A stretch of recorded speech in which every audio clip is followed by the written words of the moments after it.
Welcome to Canine Kung Fu. If you know me, you know that it is Lolo. If you do not know me, you now know it's Lolo.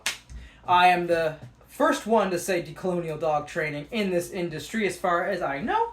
And I hope not to be the first, and I hope not to be the last. I know it's paradoxical, because we need to have nuance in these discussions. And I thought, what a perfect controversy to comment on as an actual dog trainer, as an actual person that understands these animals, as an actual person that has worked with clients and who uses an e-collar, is the Hasan Piker shock collar controversy. Now, is it a shock collar or an e-collar? It looks like a modified e-collar technology's e-collar. What I find very confusing, and just we're focusing all of this on the human client of the dog trainer and the dog's reaction, and not actually what the dog trainer is doing. And I know I'm not calling out this dog trainer. I'm more so just like, why is your multi-million-dollar client that sees you weekly walking around with this weird modified e-collar? And that's where the e-collar modification is confusing, because people that actually understand these tools know that, like, the prongs need to be typically taken out and replaced with wings on a dog with thicker fur like that, when they're like your huskies or your Malamutes, or even a Tibetan Mastiff like that with a lot of more dense fur like that in a double coat. Sometimes it's like it's an undercoat system. Like, again, it's been a while since I've groomed, but again, what my point is that those flat, nothing there, it wouldn't typically be able to create a sensation that the dog would feel. So I'm like, when I see this collar, I'm like, this is some weird backyard, like, dog trainer nonsense where they just modified a collar. And that's one thing if you're poor. It's another thing when you have access to money and resources. Why are you walking around with a collar like that? That's already sketchy. Now, do I believe that the dog was just stimmed, or was this vibrated? It could have just been vibrated. So when I look at his reaction, and I look at this, I've done this video a couple of times just trying to keep it concise. My approach, outside of when I'm trolling or when I'm just being reactionary to be reactionary, which has its time and place, is if someone comes to me and they're like, yo, this is what happened, we move past the event and we do our best to make sure that event does not happen again. And what I see is not a dog abuser. What I see is a neurodivergent, very frustrated, very highly criticized person who any clip that is taken out of context, and clips are actively modified and edited to take him out of context, regardless of what could be developed into an actual concise criticism of what he believes. Typically, his clips are cut up into ways that are disingenuous. That's an extraordinarily stressful position to be in. Your internet is failing. Neurotypicals and people that aren't on the spectrum of neurodivergence don't understand that, like, frustration tolerance can be extraordinarily low, especially when you're losing control. And so I see a handler losing control, and the one thing that you can really redirect on is your dog, and the dog was in place, the dog's moving out of place, you can even say, could you just, even in the video, he's like, could you just, right? He's just losing it at this point. And so he corrects the dog, and the dog vocalizes. And even the vocal correction could potentially be enough if the dog was sensitive enough. Sensitive to what? Because here's the thing. Kaya is not thinking about, this is a big statement to make, but in my system, when I look at that, if I got sent this clip from a client, what I would tell my client is, your dog wasn't thinking about leaving your place. The place board, the dog was thinking about actually your place board, because this idea that the place is a safe space for your dog is bullshit. You're being sold a lie by dog trainers. The place board is a safe place for you as the handler to put your dog in situations where you don't want your dog meddling in and you just need that place to focus. I don't teach place, because dog trainers and their clients overuse this. So then suddenly the dog is just living on place, right? Oh, the dog's behaved because it's on place. I don't like that. I do not like that. And I have dogs that, like, both my last dogs, like, before I got my last dog, she was obsessed with her bed. It took a lot, and I was not the person to bring that out in her. To be a dog that goes over the place, goes and free roams, but even then she liked her bed. This dog is a dog that I've actually raised to be more free roaming around my apartment and stuff, and he can be left out alone in my apartment when he's left alone, when he's not working with me. And typically he has a bed or a blanket, or he likes to sleep on the floor, which is not ideal. Which Hasan talks about, is he's trying to stop his dog from sleeping on the floor. And that creates 2 points of control, right? Where you're genuinely worried about your dog's joints. You're just like fixating on, I can't let my dog hurt her joints. That's the last thing I want. And then I want my dog in a place where I know she's not causing anything. I need that control. But what Kaya is experiencing is her handler in distress. And I've seen videos where he's yelling. When you're from a certain cultures, that type of yelling isn't even seen from a dog that's lived around it as actually distressing. Like, some people will criticize him, saying the dog's probably distressed. I don't think that distresses the dog. What I do see is a dog that got corrected. She sees her handler getting distressed. She's thinking, I need to leave, but I can't leave. She's in conflict because she wants to confront him. Then she gets dinged on the e-collar for wanting to confront. Which, even on a low level, if your dog wants to give you love, basically, and they get corrected for that, they're going to vocalize. It's less about the pain, and it's more about the fact that you hurt your dog's heart. Not literally their heart, but like their emotional center. And people are going to be like, the only thing that trainers can agree on is that the other trainers are wrong. So there's going to be trainers that think, oh, the dog didn't care. You can have a very hard-headed dog that is extraordinarily sensitive to improper correction. The dog has to actually believe that it needed to get corrected. Needed. I know people are going to get triggered by that word, but what I mean is that the dog goes, I did something that can result in correction. My handler has told me not to do that. I received a correction. Yeah, right? There's some things that, like, the dog won't care. They'll take the correction and they'll keep going and do it. That's the danger in electric fences, right? Is the dog can obey them for 3 or 4 years, and then one day they see something else they want really bad. They charge through, take the correction, and then they don't want to come back to your property because they don't want to get corrected again. And you've kind of created your own issue.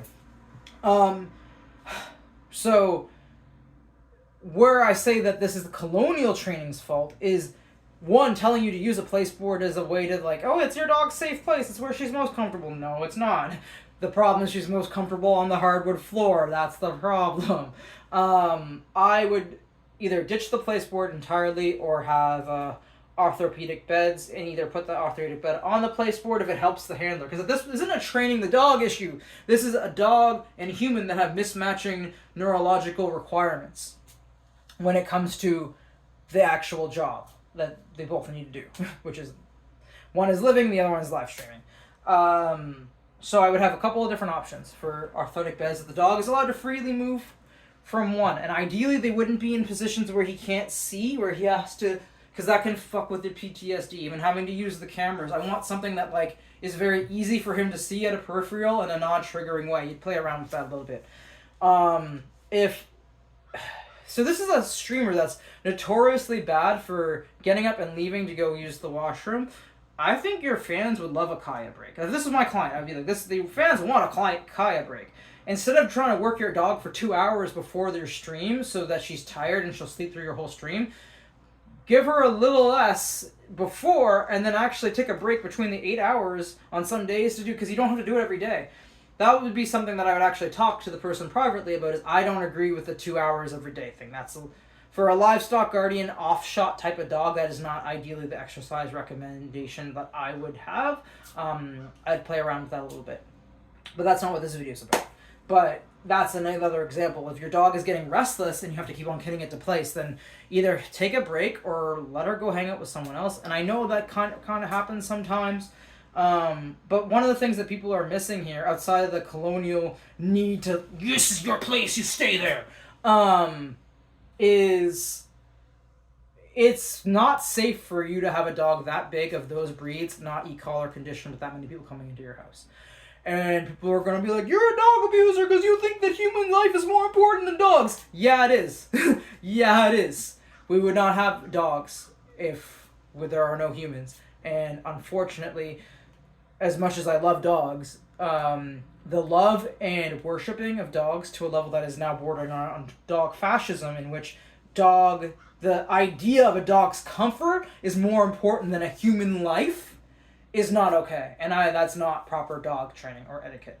And not something I stand by, and is actually more colonial than what I'm trying to advocate for here.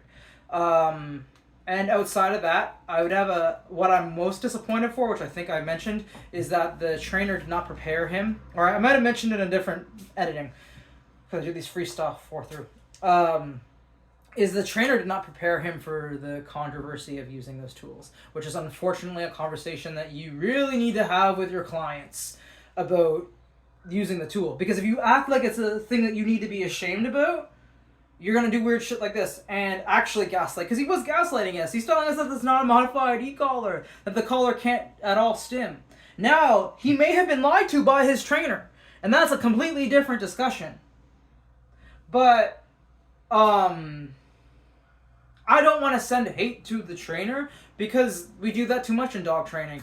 And I think it would be really hard to argue with a client that's paying you millions, like has access to millions of dollars, not necessarily paying you millions of dollars, but paying you top dollar, probably your best client, who is saying that I want my dog to not move around. And you're like, oh, that's where those decisions get really hard. I wouldn't do that, but that's why I don't have a lot of money as a dog trainer, because I'm not going to let you put your dog on place for 8 hours. That's insane. No, let that dog be a livestock guardian dog. Let that dog patrol the perimeter. But that, again, is too risky when you have that many people coming into your house. So he's kind of in a situation that's extraordinarily tense. And people also want to pretend that if you put e-collar conditioning onto your dog, it did all of the training. And it doesn't. That's when you get into these people that are trying to sell you 2-week programs and you get a fucked up dog because they're just shocking. Not actually shocking, but in that terminology, I will use that colloquial term because trying to beat compliance into a dog without actually teaching them is extraordinarily unethical. So yeah, that's how I would deal with that. I don't think he's a straight up dog abuser, but we would have to have a conversation about control. And that's that's why I'm saying I'm decolonial, is that if you as a handler have control issues, it will affect. It's one of the worst issues to have when you're trying to work with your dog at a high level, because as a pet dog trainer that you don't care about shit, you just have pets and you don't care, you won't really notice your control issues that much. But as soon as you start requiring higher levels of obedience from your dog, control issues will come up. And in a lot of different ways, because one of the hardest things is actually advocating, like, hey, yeah, I use an e-collar for my dog. There's a couple different situations that I use it in, and I like just having it on her. Now, he may have taken the prongs off because he doesn't adjust it as much, so he's not allowing. So if you have the prongs on and they stay in one place, you can cause skin irritation. So it might be the tape might be a way of basically lowering skin irritation. But then again, all of those things would be something that the trainer taught their client. And that's where I take kind of a situational where I'm like, that trainer is very colonial in their thinking. Because it's capitalistic money, right? You have no choice. You have to, at least if you're going to train your dogs for money, you're going to have to always navigate with money being involved. Now, when people want to say that he mistreats his dog, Hasan Piker mistreats his dog, I want y'all to look up, if it's still available, the birthday party that I think QT Cinderella's her name. She hosts this random birthday party, and these people know nothing about dogs. So she wants to do a little agility course for all these little dogs, and she gets the smallest agility tunnel. I wouldn't even ask my fucking 70-pound dog to go through this tunnel. And I'm looking at it, and I'm like, none of these dogs can fit in this tunnel except for 3 of them, right? This is not a fair tunnel. And I forget who goes first. I think Hasan goes first. And he's completely oblivious to the fact that his dog should not be able to go through this tunnel. Right? Big ass Kaya. And he's like, oh, and he's just so dad-like in this moment. Kaya doesn't even think she can't go through the tunnel. She should know better, but they're in a space of rapport that she just does it. And she fits into the tunnel. And then the trainer that he goes to, I could be wrong, but I'm pretty sure it's the dog's Malinois, the crop tail, or a hurt tail, or it's a Malinois Australian Shepherd Cross, or just a Malinois that lost its tail. That could happen. Hugo. This is where I'm like, oh, this is colonial training, and this is not me hating. This is me being like, this is things that happen to trainers. Because we are asked to be at a higher standard than the public, so we sometimes will rush to correction because we can't lose control. He's telling the Malinois, I'm looking at the fucking giant Tibetan Mastiff mix can go through this little ass tunnel that I wouldn't even ask. I would have stopped as a trainer and been like, this isn't fair. I think he might have tried to say something. I can't remember. I have to go back and watch it. But me as a trainer, I'd be like, this is not fair. Get rid of that tunnel. It's not fair. My dog would jump it before he would go through it. Maybe he could fit it. But even then, so in this example, the dog goes, oh, and he looks at him, and I can tell the dog's like, oh shit, if I don't do it, I'm gonna get corrected. You can know what that looks like, and that's not always a bad thing, but it's not ideal, And if your dog is giving you that language, you gotta like take that as a cool down cue and be like, all right, cool. Even if there needs to be a correction here, we can manage it because you're telling me right now that you understand that correction is here. But that is not something that should happen in your play agility session. There should not be so much compliance in your relationship that happens and you need to come back. You need to come back from that. And for me, I have a bunch of different ways that I can communicate to my dog that he can do it. If he doesn't think that he can, it's not gonna. If my dog thinks he can't do something, you don't correct the dog for thinking that he can't do something, and that is a very finite read of the dog that when you were just taught, and this is the danger with e-collars, is we get these trainers that are just throwing an e-collar right away. So their mentor is like, oh, your dog didn't listen to e-collar. It's like, why isn't the dog listening? If your dog doesn't believe that they can do it, it needs you to be its cheerleader. It doesn't need you to be like, do it now! Do it, you have no choice! That's gonna freak your dog out, and that's when you get. And I'm not saying that necessarily happened to that dog, but that is an example of high compulsion that is so married to play sports that even when people say my play sport training was not done with compulsion, yes, it is. It's just nice compulsion. If you're just like, oh, you get treats, you get treats, you get treats. That's compulsion. Just the other way. What you're basically doing is compulsively feeding that dog, so the dog just wants to stay there, and you're basically brainwashing the dog to think that food is the most important thing. And when some dogs that works for, some dogs are fine. But if that dog wants, I don't know, like maybe it's interested in the other sex, it wants to run, it wants to play, or it needs to go to its handler because its handler is distressed, it's not going to care about food. Ideally, right? Because we wouldn't actually want a dog that only loves food more than it's human. Yeah, so it's unfortunate that like the reaction is exactly what happens when we accuse people of abuse, right? So instead of being like, yeah, I stemmed her, shit, I shouldn't have done that, I was losing control, that's not appropriate, that was not an appropriate correction for me, it was definitely too high. He has to double down because you can't admit fully that that's wrong. And again, the issue here is the need to have your dog stay on place inside of your house while you're streaming, not necessarily the usage of the e-collar. Because if there wasn't a need to keep the dog on a place board, people wouldn't be reaching for the e-collar to create the situation in which the dog feels enough compliance to stay on the place board, right? So yeah, easier solution. Infuse your dog into a way that actually works, and if this was my client, we'd have a lot more conversations about like easing control and letting go of control, and in ways that I think would be very unique, and they would have to be unique, but it would be more of a therapy session for the handler than dog training around actual what the dog is doing. So in my next video, this is almost 20 minutes long, but in my next video, I'm actually getting an e-collar technologies e-collar. I'll show it on me, which is kind of disingenuous because you don't know how the dog is going to interpret it. And also we have less layers of skin than dogs, but thicker ones, where dogs have more but thinner, so they probably don't feel it like us at all. That being said, I felt the e-collar that I was using for my last dog, my current dog. I lost the controller, so it would be my last e-collar. I felt it at a lower level than he did. He was actually a lot higher before he could even perceive it. Now, I got him down to a sensitivity where he could feel it really low. But even then, like, you don't always, like, there's a lot of situations where that e-collar really, really, really, really helped.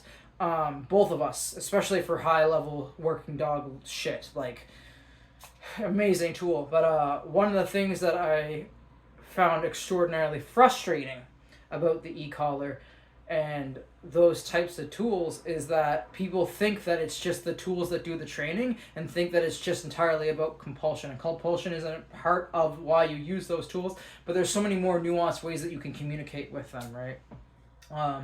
And again, people think that the vibration is better, but it's typically not for the dog. So instead of projecting emotional needs onto our animals, we need to actually see what works better to communicate and to actually manage them in a way that doesn't hurt or affect other people. So case in point, stop fucking calling everyone an animal abuser, because it creates a situation where they have to lock it down and have to control the narrative instead of let's actually have discussions. Now, do I think that this individual will be open up to a discussion? Probably not. But here's the thing. I know for a fact that there are probably hundreds of people that would pay him to have to stay on that sport that entire time and would probably happily wear a shock collar or an actual shock collar, not an e-collar, but it would happily wear an actual shock collar, not an e-collar for him. Does that mean that's what Kaya wants? No, right? But to say that these things are horrific and abuse just to bring attention and discredit and destroy someone's life instead of actually doing a nuanced discussion about these things is one of the most toxic things about the internet, and we do not stand for this. So have a good weekend, have a good week, catch you later. Peace.